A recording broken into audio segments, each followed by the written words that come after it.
अस्सलाम वालेकुम नाजरीन, मैं हूँ आपकी होस्ट मिस फराह खान। तो नाजरीन, इस वीडियो के अंदर बहुत ही अच्छा रिश्ता लेके आए, तो वीडियो को स्किप नहीं करना, वीडियो को पूरा देखना ताकि आपको पूरी डिटेल मिल सके। तो रिश्ता बताने से पहले मेरी आप लोगों से छोटी सी रिक्वेस्ट है कि हमारा यूट्यूब चैनल, टिकटॉक, फेसबुक को फॉलो कर ले ताकि हर आने वाली नई वीडियो की अपडेट आपको मिलती रहे।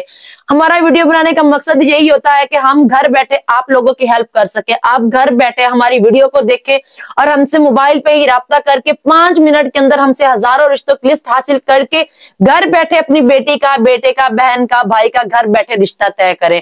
अच्छा, जो इस वीडियो के अंदर रिश्ता है वो है लड़की का, जिसका कोड है AB625। AB625 इसका कोड है।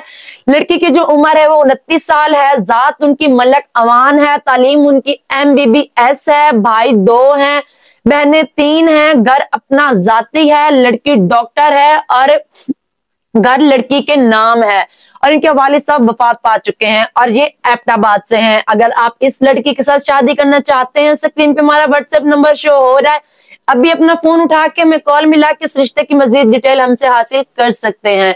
नई वीडियो के साथ आपकी खिदमत में हाजिर होंगी, तब तक इजाजत दे। Thank you so much. अल्लाह हाफिज।